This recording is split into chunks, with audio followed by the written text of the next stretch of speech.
A major U.S. diocese discourages priests from issuing religious exemptions from COVID vaccinations, while a Catholic priest is murdered by a refugee in France. Editor of Catholic World News, Philip LAWLER, and president of the Acton Institute, Father Robert SIRICO, are here with analysis of the big stories of the week. And August 15th marks the 40th anniversary of EWTN. Tonight I'll offer a few reflections on this milestone, the legacy of Mother Angelica, and the foundations of the network she founded. Finally, will economic recovery be quashed by rising inflation and the possibility of more COVID lockdowns? Financial expert and Ave Maria Fund manager George Schwartz will tell us. The world over begins right now.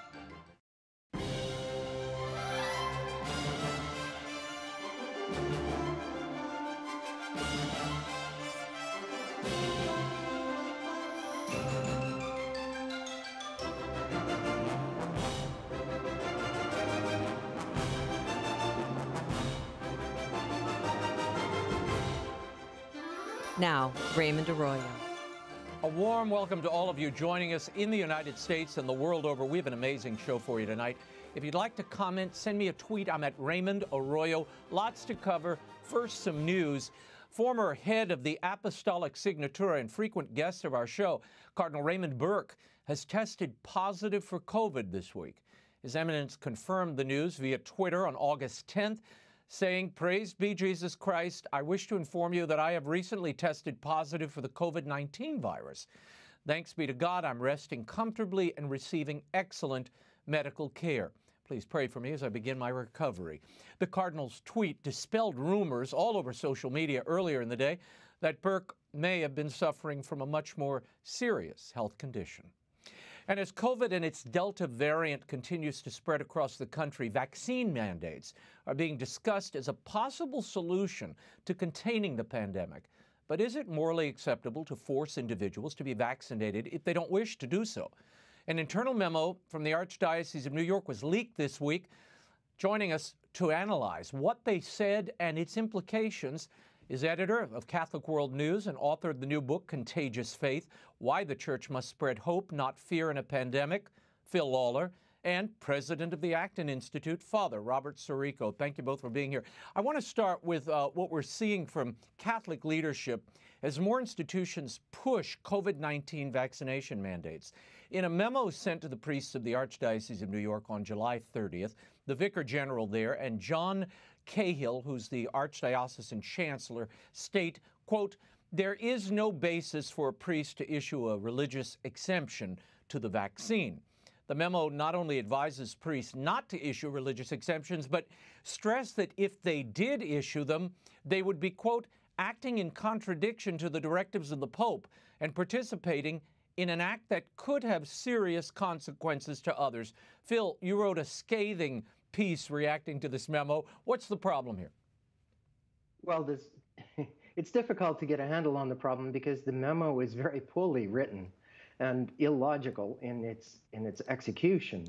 But what's fundamentally wrong here is that they are siding with the people who want to make vaccination mandatory, which is clearly in contradiction to the teachings of the Church, as put forward by the Congregation for the Doctrine of the Faith in a document which is cited in that memo. Mm-hmm. And you write in your column that this is theologically wrong, morally wrong, and factually wrong. And grammatically wrong. I think I put that in as well. But yes, it's... See, I wasn't going to go that far, but I'm glad you corrected us. Well, Father, the memo does state that some Catholics may have, quote, "a sincere moral objection to the COVID-19 vaccines due to their connection to abortion." And we should point out Pfizer and Moderna did not use aborted-derived stem cells or cell lines in the production of their vaccines, but Johnson & Johnson did. But then that memo goes on to say that there is no basis for a priest to issue a religious exemption. Your thoughts? Well, I don't know what a religious exemption is that I would be asked to issue. I would counsel people. I would hear them out. I would determine whether their reasoning was sound and in conformity with the Church's teaching, which Phil has, very clearly identified. And I would, then proceed. But I mean, it's not for me to give an authorization or anything. I can say that this person has done what they're obligated to do by virtue of the teachings of the church, of the reflection on their moral conscience, and that they're acting sincerely and with an informed conscience. Yeah, it seems here that it's about priests counseling people. Yeah, I mean, that's how I would counsel somebody. But I mean, I have to counsel people according to the teaching of the church, right? I mean, why come to a priest if you don't expect that? And it is not the teaching of the church that is morally necessary for a person to have the vaccine. It may be prudent and you may choose to do it, but I can't say what the church doesn't allow me to say. The Colorado Catholic Conference, and following on with what you just said, Father, they issued a very different letter signed by 4 bishops of Colorado backing conscientious objections for COVID vaccines. In their letter, they write, in the case of the COVID-19 vaccine, we're convicted that the government should not impose moral interventions on an individual or group of persons. We urge respect for each person's convictions and personal choices. We're seeing a lot of pushback to these vaccine mandates, Phil. Do you expect to see more dioceses come out and support conscientious objections as people return to work and school? I certainly hope that more dioceses would support conscientious objection for 3 reasons. First, because if you in conscience believe that it's wrong to take this vaccine, then you should not take the vaccine. The church is clear on that you must obey your own conscience. And it would be an informed conscience, my second point in this case, because the teaching of the church opposes the use of vaccines that are developed with the use of fetal tissues. And even as I'm sure you know, the Pfizer and Moderna vaccines don't use them in production, but did use them in testing. So they are somewhat morally tainted. Now, you can say, and the church has said, or church leaders have said, that it is acceptable to use these vaccines in cases of grave necessity. Well, now we're in the question of, is this a case of grave necessity? That's a prudential judgment. It's not a judgment that a bishop or a priest should make. Father, what do you say to those suggesting that Catholics have no moral reason to oppose vaccine mandates because the doctrinal office in Rome has made it clear that, quote, it is morally acceptable to receive COVID-19 vaccines that have used cell lines from aborted fetuses in their research and production process, as Phil just said? Well, it is morally acceptable to refuse it, and that's what it says. That's what this is what I don't understand. There has to be some other motivation behind this. Now, maybe it's that people are so concerned about the contagion of these variants. I can understand that. Maybe it's concerned that there's political pressure being brought upon these institutions who have received so much government money to support their institutions, and that they may be threatened.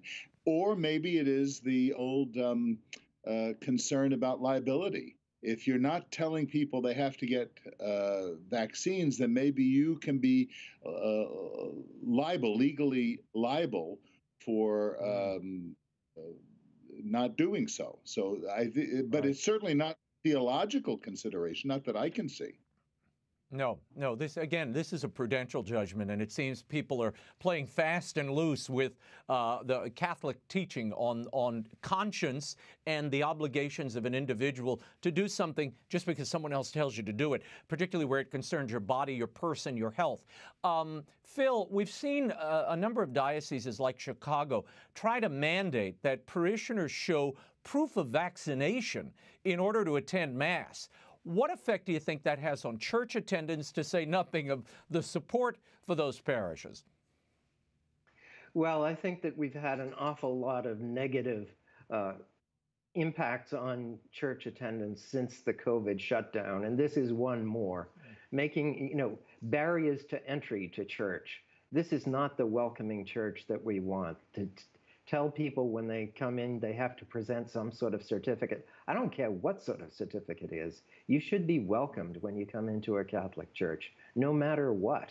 And to say that you have to be vaccinated, or that you have to be vaccinated or else wear a mask, is to set up a sort of class structure which is inimical to the idea of our Catholic faith and the equality of our Catholic community.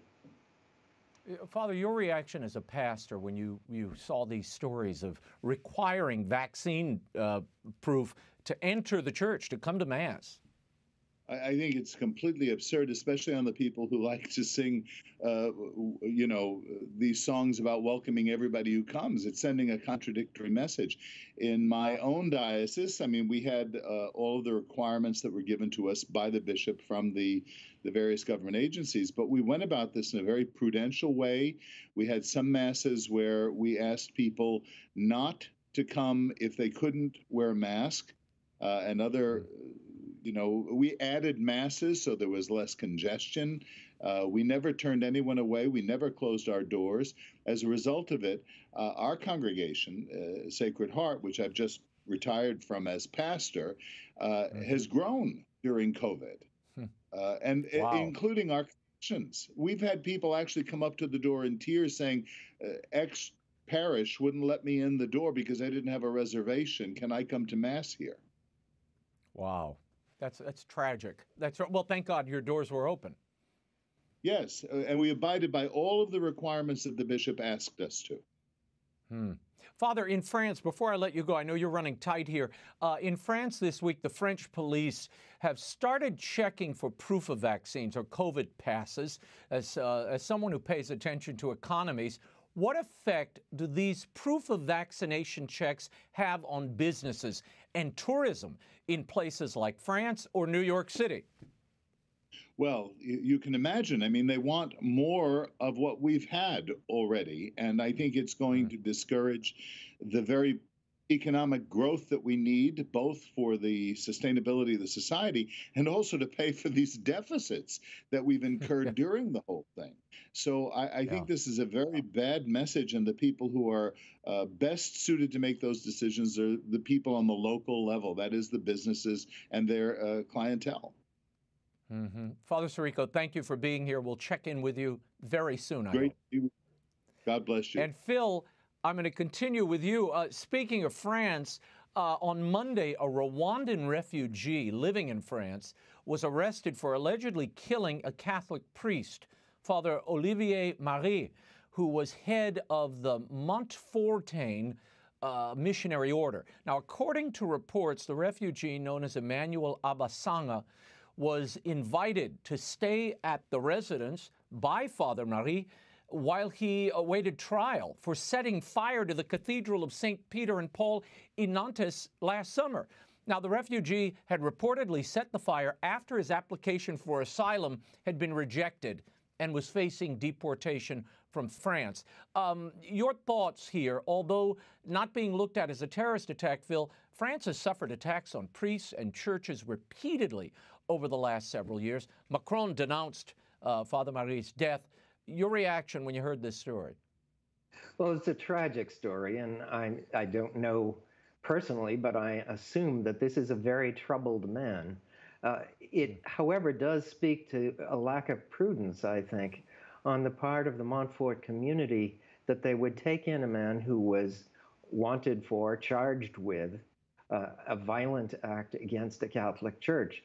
The charity that they showed is commendable, and I hate to criticize someone for an excess of charity, but this was a man who probably needed more help than that community could give him, and I wonder if their attitude was unduly influenced by their anxiety to help immigrants or to be seen as opposing anti-immigrant feeling.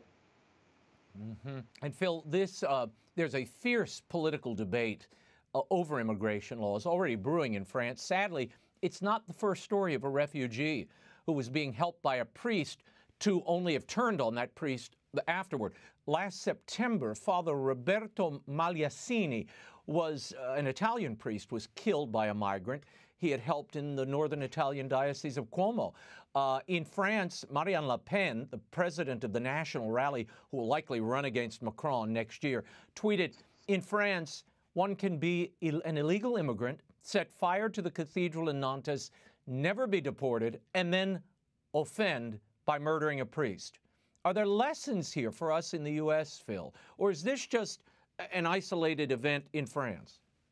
Well, I think there are lessons for us in the UN. It was a failure of the government because this man charged with a violent crime, should not have been loose unsupervised.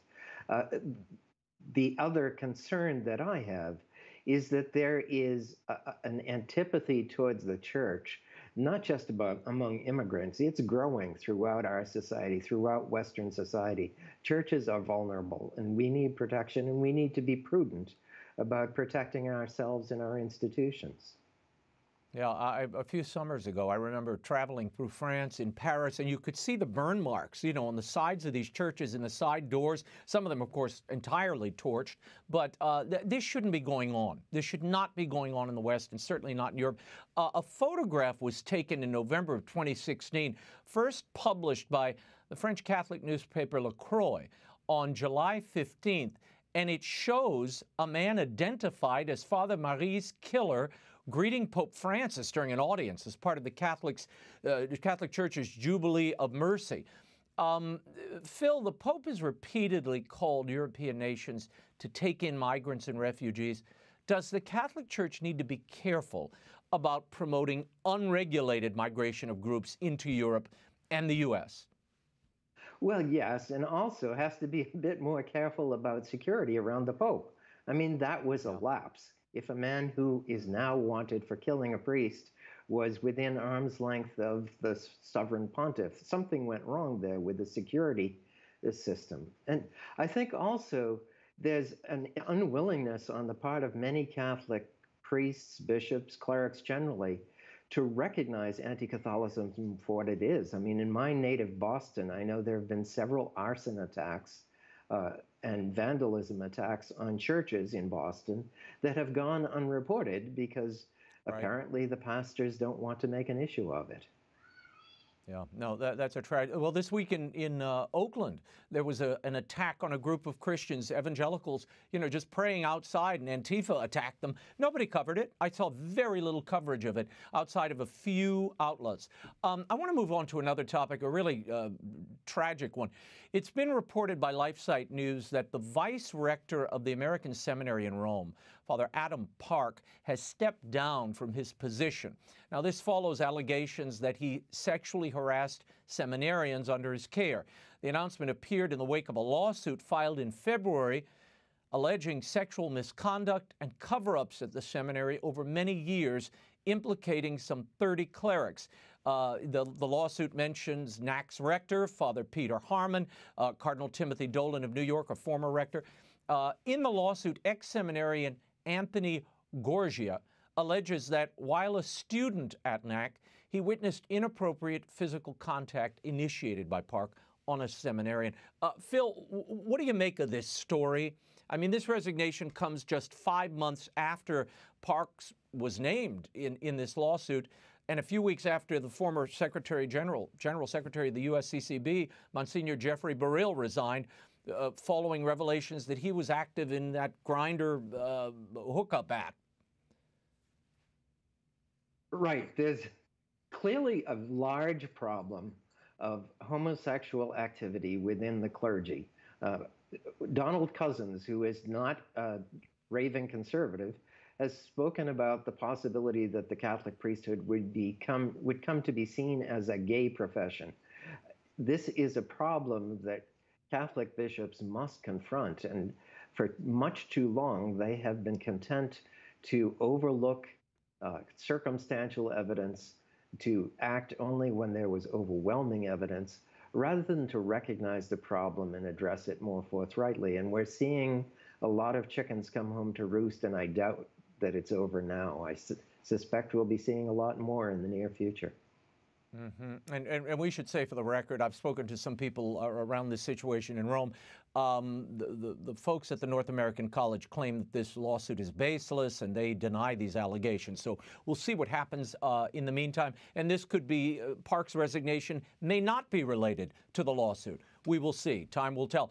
I wanted to get your reaction to what some in the church hierarchy are saying about Pope Francis's motu proprio. That was the guardians of tradition, restricting the celebration of the traditional Latin Mass. Archbishop Salvatore Cordileone issued a statement this past weekend. He was grieved by what he called disrespectful responses to Pope Francis's restrictions on the traditional Latin Mass. He wrote that he supports Pope Francis's concern about widespread liturgical abuses and his concern for unity. Cordileone went on to explain that he has chosen to permit monthly celebrations of the traditional Latin Mass at the cathedral in San Francisco in response to a request from a group of faithful there.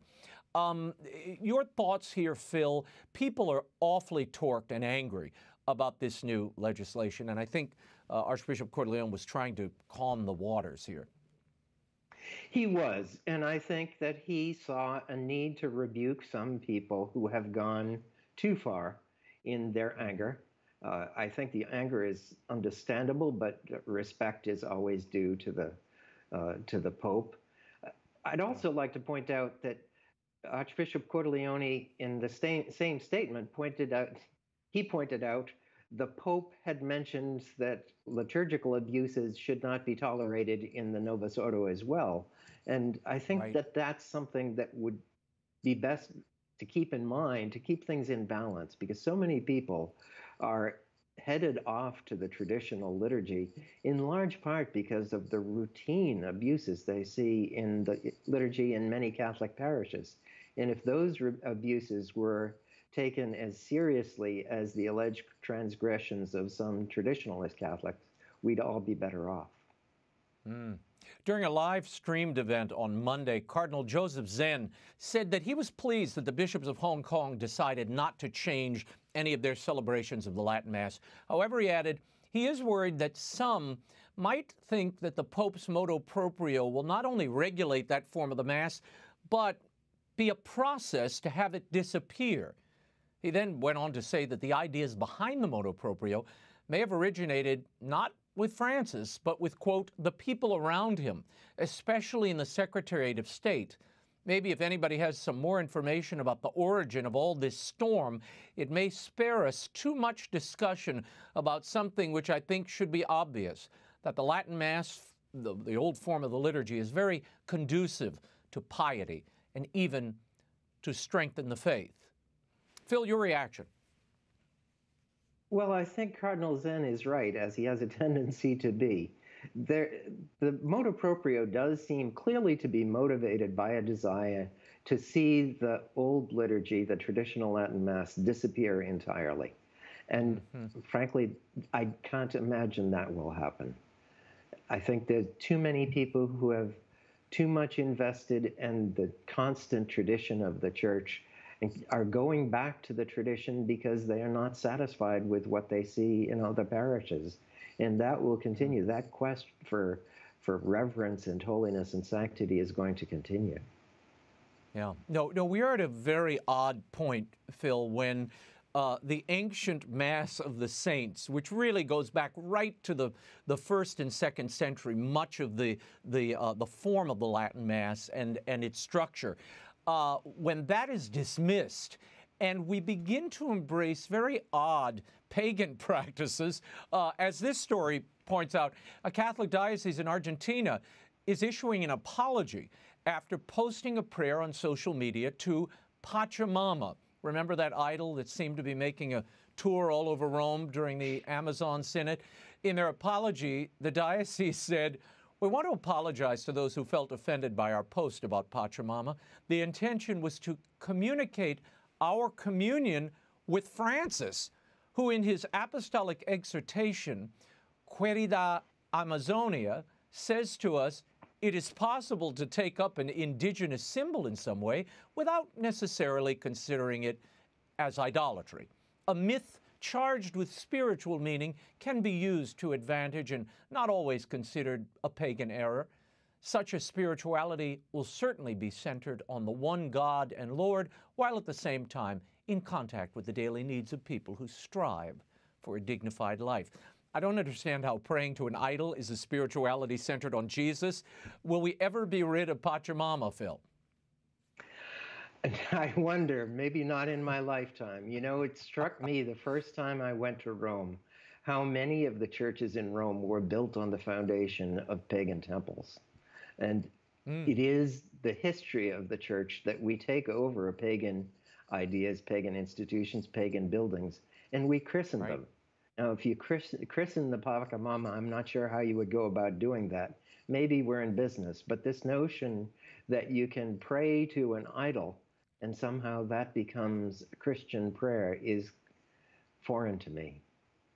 Yeah, no, well, but the strange leaps of logic. We were showing our communion with Pope Francis by praying to this idol. I don't understand. I mean, that's like, that takes such leaps of logic, and we're fighting over a Latin Mass? You kidding me? I mean, none of this makes sense, but we will leave it there, Phil. I thank you for the clarity and the patience with all of these stories. Contagious Catholicism, Why the Church Must Spread Hope, Not Fear in a Pandemic by Phil Lawler is available now at bookstores everywhere and online, and you can read his commentary at catholicculture.org. And of course, the work of Father SIRICO and the Acton Institute can be found at acton.org. August 15th marks EWTN's 40th anniversary. I can hardly believe it. I'll leave it to others to chronicle what the network has become since its founding, how many households it now reaches, and the satellite offices spread throughout the world. As Mother Angelica's biographer and friend, none of what EWTN has become has occupied my thoughts this week, so much as what EWTN stands upon. Mother Angelica was and always should be the North Star for the network, and she certainly is for this show. And her legacy should be extended. But what is that legacy? For those who never knew her or discovered her later, they may think of Mother Angelica as a pious broadcast anomaly, a homespun, gutsy nun who taught the scriptures in between dinner and lights out. Time is a way of distorting reality. It's part of the reason I wrote Mother Angelica, the remarkable story of a nun, her nerve, and a network of miracles 16 years ago. It was my effort to preserve the reality of the woman herself and what it took to get us all here. There are certain landmark contributions that Mother made to broadcast television and to the church. It's a pity she isn't given her due. Mother Angelica is the first woman, never mind none, in the history of broadcast to found and lead her own channel for 20 years. She was fearless in her pursuit of God's will. As I've said for 2 decades now, Mother was first and foremost the apostle of divine providence. How she built the things she was called to is as important as what she finally built.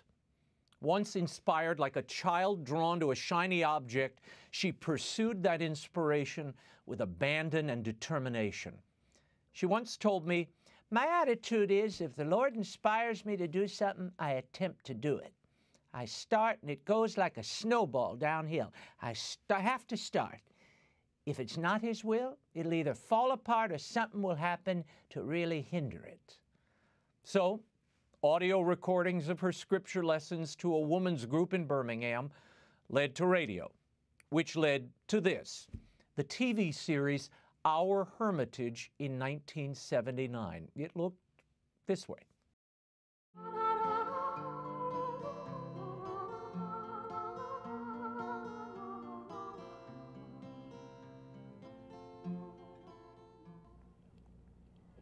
Welcome to Our Hermitage. I would like you to look at St. John's Gospel, if you will, at the 2nd chapter. We have here the wedding feast at Canaan. There are a tremendous amount of lessons to learn here, especially for the lonely, the aged, those we call senior citizens today. So you look upon the aged with respect. Ask Jesus to give you the new wine of His grace. If you are a sinner, repent.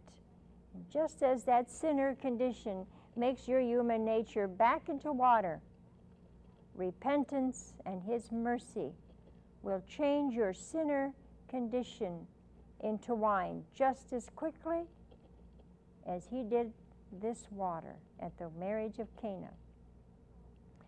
So You look at this little story. It's not a story, it was an incident in the Lord's life. And this great woman who inaugurated it, and Jesus who gave us the wine of grace in this New Testament. God bless you and love you. That is actually the foundation of EWTN. An inspired contemplative nun on fire to share what she gathered during her daily prayer before her spouse with an ailing world. Determined inspiration is at the heart of Mother's legacy. Then there was her spirited defense of truth. Remember, she named her new enterprise the Eternal Word Television Network, almost as a protest against a blasphemous CBS miniseries called The Word. It was this series that made her stop taping scripture lessons at a local Birmingham CBS affiliate.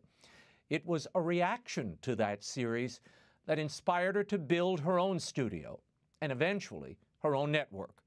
The whole thing was founded in controversy and in the cause of truth. Mother stood up and clapped back where others were happy to go along. In the face of errors or distortions of Catholic teaching or liturgy, she was a tigress. She pointed out what was wrong and was unafraid to issue corrections if necessary. This, too, is part of the foundation of EWTN. It's blasphemous that you dare try to portray Jesus as a woman.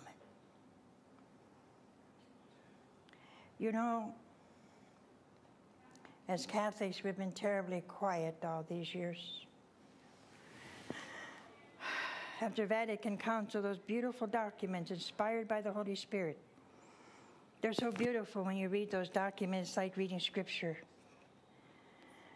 But they were misrepresented and misportrayed and misinterpreted all these years, and every excuse, like this mime, had been blamed on the Vatican documents. I'm tired of being pushed in corners. I'm tired of your inclusive language that refuses to admit the Son of God is a man. I'm tired of your tricks. I'm tired of your deceit. I'm tired of you constantly just making a crack. And then the first thing you know, there's a hole, and all of us fall into it. No. This was deliberate. You made a statement that was not accidental. And this is just as much a lie as the lies we got last night. I am so tired of you liberal church in America. You see this collar? We had this little modern collar so that we would really appeal to this modern world, this pagan society. Am I bitter? No. But I'm being realistic. We're going to change it. We're going to look very Roman, because I'm making a statement. You've hidden your agenda with a mime. My agenda is not hidden, but I have yet to hear anyone contradict you or cross you or say anything to distress you. Well, I'm saying it. I'm saying it. I say it as an individual who has a right before God to be Catholic, and I resent your pushing your ways and your anti-Catholic, ungodly ways upon the masses of this country. Live your life. Live your falsehood. Live your lies. Leave us alone. Do what you want to do. You have that privilege from God Himself. But don't pour your poison, your venom, on all the church. Well, I don't know the details of those situations.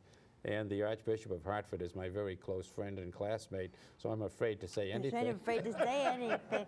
Anyway. Have to stick up for my friend. Right. I kind of stick up for those people. See, they keep the network going, you know. Well, having been a Catholic school dropout, I could really say that you need a Catholic education. I think, unfortunately, since I don't have any friends in a hierarchy, I could say what I think. When the average layperson, long forgotten whatever catechism they learn, are told that there's no need for confession, there's no need for baptism, there's not really a body and blood, soul, and divinity. In fact, the Cardinal of California is teaching that it's bread and wine before the Eucharist and after the Eucharist. I'm afraid my obedience in that diocese would be absolutely zero. And I hope everybody else is in that diocese is zero. So I do want to apologize to the Cardinal for my remark, which I'm sure seemed excessive. But he has asked me for clarification.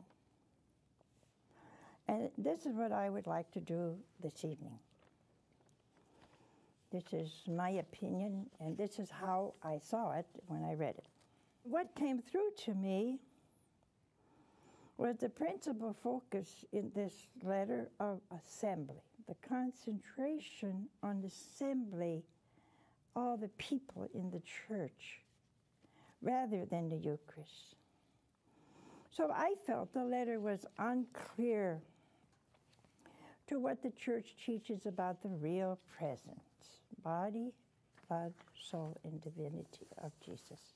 I'm a simple woman. And I don't understand this, you see. So does that mean Christ is present before the consecration in the bread and wine? Is that what it means? Or does it mean that he is present after the consecration? Well, if he's present after the consecration, in what way? Did he just kind of hop into the bread and wine, but it's still bread and wine? Or has it become his body and blood? Well, if it's still bread and wine, why would I adore him? Why would I kneel and prostrate myself between to bread and wine? When you defend the truth, there are costs. I can show you some of my own scars, too. Which brings us to the next part of her legacy and the foundations of this 40-year-old enterprise. Mother did not serve the hierarchy or those in the salons of power. She was a contemplative first who served God and His truth and her audience, no matter the cost. And few appreciate from her broadcasts the personal toll, the suffering she endured, both physical and emotional, to build and maintain EWTN. Every day was a struggle. There were takeover attempts by millionaires, threats to her religious life, but you'd never know that from Mother's joyous expression. We were together for an hour or so today. We made the Christmas show, right? Right. I thought it was great. Oh, it was great. We had a good time. Oh, we had a great time. All kind of treats. Yeah, I was absolutely floored at your amount of knowledge. Wait, what's this little, what's that? Oh, I want something in a little while, and I thought I would bump it up a little bit. See what I have to deal with? You never had it so good. You're right. I would argue that the entire church and those in it could take a lesson from Mother's legacy of cheerful giving. She was not only filled with truth and its servant, she was a hoot to be around. Bob Hope once said her timing was better than his. I think he was right. Would you like your children to be depicted? Just a minute, Mother. You have a daughter? You have a daughter? Just a minute. Let me tell you something. You have a daughter? My wife and I were very stern about what films and books our children read. But I did not, I must tell you in all honesty, I did not allow anyone in the church or in the school to tell my wife and me how to raise our children. Would you like your daughter depicted on the movie as a prostitute?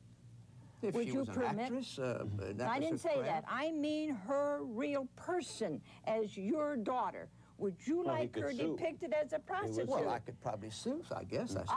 Then you would say it was wrong. But I would never say you can't do that, because I think that's prior censorship. As a father, you would have to say, I will not have my daughter depicted as a prostitute, because I know my daughter and she's a good woman. Tell me that. What do you think? God's a yo-yo? You know, he's got this century we do this, that century we don't. Hey, what's the matter with you, huh? Raymond's with me, and it's his birthday. You know, how old are you? I'm not telling you how old I am. Well, do you want me to tell you how old you look? Oh. You really want to know? Well, guess. If it's honest. Well, I'll tell you the truth if you can guess it. Like, how old could you be? Is it that difficult? I could say you're 30, but no, you can't be 30. Why 40? Not? 40? 40? What's wrong with 40? You got habits older than me. What do you mean? 40? I was 40 once. Yeah, but I'm not even close to 40, though. Well, how would I know? You don't tell me, so I'm guessing. My goodness. All right, if you're not 40 and you're not 30, you got to be between. 31. Oh, really? 31. That's all you are. Yeah. And I'm aging by the minute. I'll never forget. I've said it, so most of you haven't heard it. This woman calls me up and she says, oh, my husband's living with another woman. I said, in my house. What? Well, kick him out. How are you going to say that nice? You could say, well, how unfortunate, you know. Why don't you just open the door and tell him to leave? You can't say it nice. It's not a nice thing. So after I said that gave her that little advice, she said, oh, I can't. What do you mean you can't? They have no place to go. Well, hell is where they're aiming for.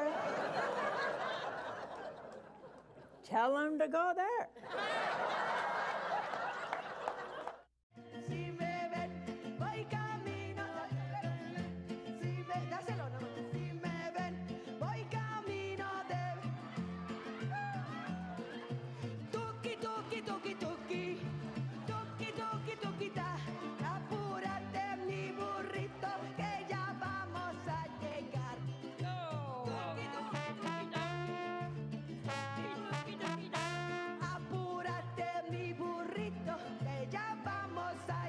Why don't you air these people? And I said, no, I won't, because I don't think they're Catholic. He says, by what right do you have to say that? I said, I own the network.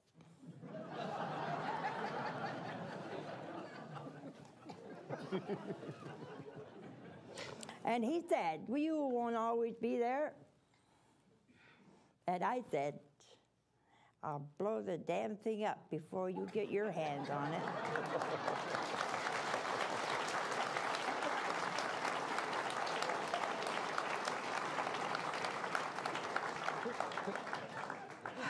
So they caught you on a good day. Yeah, a good day. Her fun, infectious, unpredictable joy was a huge part of Mother's appeal. She certainly taught me that lesson. This is why she was able to appear on her own show as easily as she could pop on to Larry King Live, late-night talk shows, or bloopers and practical jokes. And she made an impact, no matter where she appeared.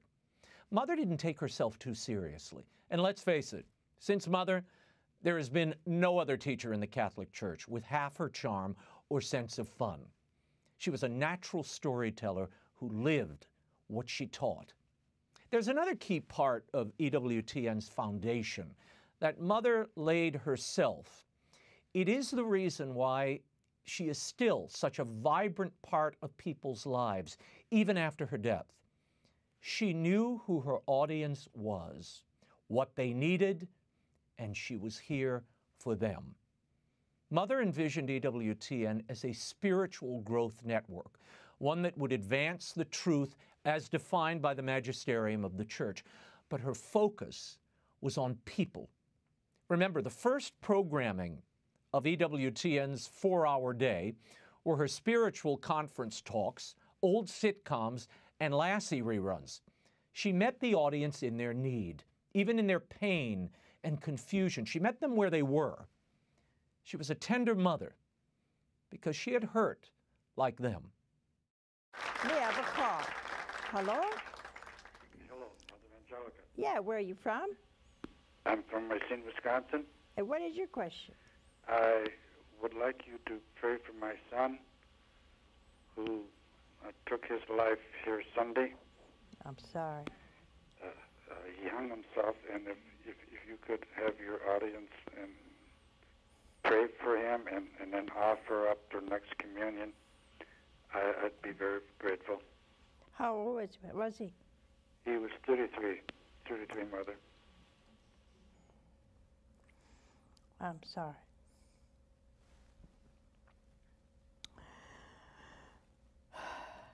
I would think that of all of the ways a person can die, that would be the hardest for them and those they leave behind.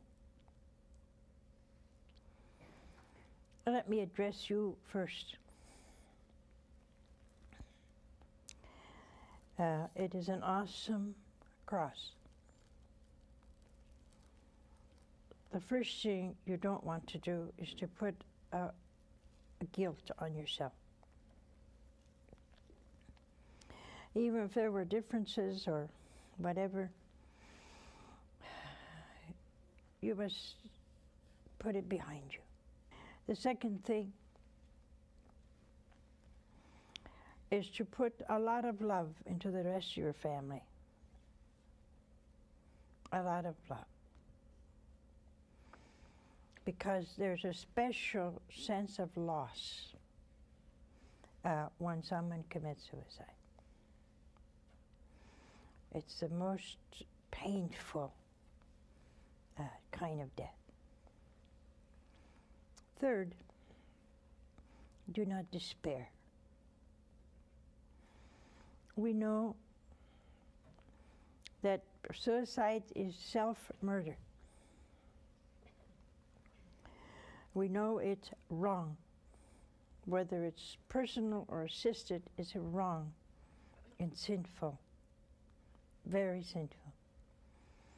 But we do not know the inner workings of that mind. And so we must depend upon the mercy of God. Mother Angelica reached not only the poor, but the often neglected poor in spirit. Finally, on this 40th anniversary, thinking back of the 20 years Mother was physically with us, she was the spiritual center of EWTN, the guiding star. She was the point of unity. No matter what department people worked in or their personal background, they knew what was expected at EWTN due to her living example. She was also a tough boss who let you know when she thought you got it wrong. She would pull shows off the air that she didn't like out of respect to the audience and that larger goal of spreading truth. But she could do all of that first and foremost because she was a contemplative sister who passionately loved God and who fought for a bold, traditional, joyous vision of the church, even when she felt incredibly alone. There was fight, fun, and mostly faith in all she did. My hope is on this 40th anniversary, we will all appreciate and replicate the example of this remarkable woman, dear, wounded, prayerful, suffering, funny. Rita Rizzo, the ignored kid of divorce who found God and embraced his incredible path for her and took us all along for the ride. Her labors, her prayers, her blood, sweat, and tears, and her faith in you is what got us to 40. It is all I see whenever those 4 letters come up on the screen. We miss you, Mama. Happy anniversary, sweetheart, and a happy anniversary to all of you who sustain Mother's vision and keep it alive in your own lives and keep all of us whom she brought into your homes so near. You don't know how cherished you are. Here's to another 40. And in commemoration of that 40th anniversary, EWTN will be celebrating a special broadcast and the presentation of the first annual Mother Angelica Award. Join EWTN CEO Michael Warsaw as the network looks back at Mother Angelica's life, the network she founded, and the presentation of this special award. That's Sunday, August 15th at 8 p.m. Eastern. He's the CEO of Schwartz Investment Counsel, portfolio manager of the Ave Maria Mutual Funds, and author of In God We Trust, Morally Responsible Investing. He's here tonight to discuss the current state of the financial markets and how folks can get the most out of their investments by investing wisely and ethically. Here's my interview with George Schwartz. I want to begin with inflation and the effect it's already having on the economy. Last week, Federal Reserve Chair Jerome Powell had this to say before the Financial Services Committee. Inflation has increased notably and will likely remain elevated in coming months before moderating. Inflation is being temporarily boosted by base effects as the sharp pandemic-related price increases from last spring drop out of the 12-month calculation. Now, George, the Consumer Price Index jumped 5.4% in June from last year, the biggest increase since 2008. What does this all mean, and how long do you expect this inflation to stay elevated? Raymond, I think it's going to stay elevated for a while, maybe quite a while.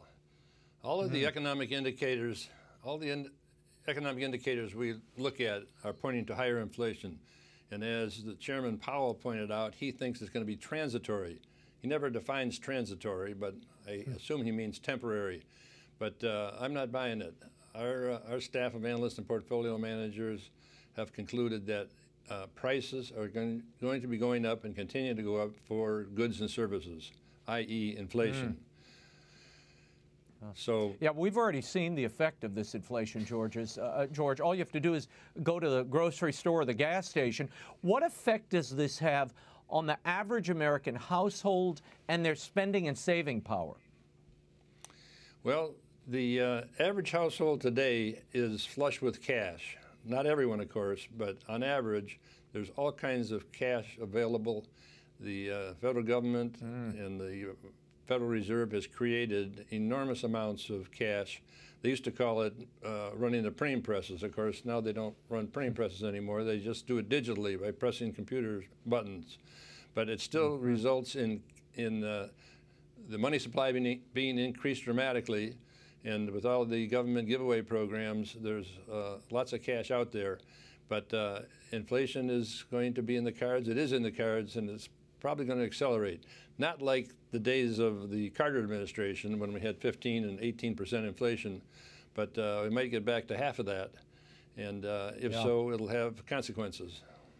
Well, you pointed out the key factor here that I think gets overlooked, the infusion of cash via these COVID bailouts. And I love every time there's a problem, whether it be crime or, there's a housing shortage or something, the administration says, well, go ahead and use those COVID relief dollars to take care of that. Well, it's like this big slush fund, George, that's been set up for all these local governments across the country. This is a disaster for working class people and the business sector, clearly. Yeah, no question about it. And it has an impact on the types of stocks that people buy. In our shop, managing the Ave Maria Mutual Funds, we're focused on buying stocks in companies that have pricing power. In other words, the ability to increase prices to offset their cost increases. And that's important going forward. So we remain bullish on the stock market generally, and particularly the Ave Maria Mutual Funds. But higher inflation is in the cards, and it's probably going to spell higher interest rates, which is an outgrowth. Yeah, never a good thing. I want to get your reaction to what Minneapolis Federal Reserve Bank President Nel Kaskari told CBS's Face the Nation this past weekend about the new Delta variant's effect on the economy. Listen. Right now, we have 7 to 9 million Americans who are still out of work that we need to get back into the job market. But if people are nervous about the Delta variant, that could slow some of that labor market recovery and therefore be a drag on our economic recovery. George, your thoughts, and what about these vaccine mandates for service that we're seeing in places like New York and clearly we'll see in other parts of the country? Yeah, I'm no expert on the vaccinations or the vaccine protocols or the Delta variant and the rest of it, but I'm of the opinion that basically this thing is going to pass, and it's going to be like the flu down the road, maybe come around every year, but I don't think it's got a, I think we're past the worst of the impact on the economy. They're not going to shut the economy down the way they did a year ago. And I think the normality is in the cards. So we look at everything in managing the mutual funds. We look at everything from a fundamental point of view. In other words, companies' earnings and the balance sheet and the growth rate of earnings and the free cash flow and so forth. And those things are all looking very positive. And there's probably not going to be another recession for 2 or 3 years. George, the market took a big hit this week when this Delta variant talk went out, and we saw, de Blasio in New York imposing vaccine mandates. You saw mask mandates coming back to places like Louisiana. Clearly, that will have an impact on the economy. It will, but I think it'll be temporary, and I think it's more noise in terms of the day-to-day fluctuation in stock prices of the stock market. The stocks go up most of the time, and there are bear markets, there are setbacks, and long-term serious investors ought to ignore those and commit their cash to good companies, good stocks, and good stock mutual funds. The last time we spoke, George, was pre-COVID and pre-Biden administration. What is the overall health of the economy as you look at it from an investor's point of view and the trend here? You said you were bullish on the stock market. Are you bullish on this economy, given who's running it? Yes. Well, I'm bullish in the long term, definitely. There are some wrinkles that are not what I'd like to see, particularly the Democrat social programs, which seems to me, are being driven by the Mod Squad or the Odd Squad, whatever you want to call them, along with the rest of the Squad. Death Squad, and the rest of the progressive Democrats. But from $2 trillion climate change bills to more and more government handouts to increased regulations and redistribution of wealth, it's clearly an attempt to try to undo the many good things the Trump administration put in place in terms of economic policies. And it's if they pass, or if some of these things pass, and I hope none of them do, but if they pass, it will hurt the job-creating economy, and it will lead to a higher level of inflation. Yeah, when I look at the energy sector, when I look at jobs, when I look at small businesses, I'm deeply concerned about the future. But I'm glad you're the expert here, George. I will happily defer to you and your sunny outlook. Thank you for being with us, George Schwartz. George's book, In God We Trust, Morally Responsible Investing, is available in bookstores everywhere and online. Find out more about the Ave Maria Mutual Funds at avemariafunds.com. Thank you, George. Thank you, Raymond. That's all the time for now. Be sure to catch us next week. Until then, we'll be scouting the world over for all that is seen and unseen. On behalf of the staff and crew of EWTN News, thank you for watching. Happy 40th EWTN. I'm Raymond Arroyo. Bye now.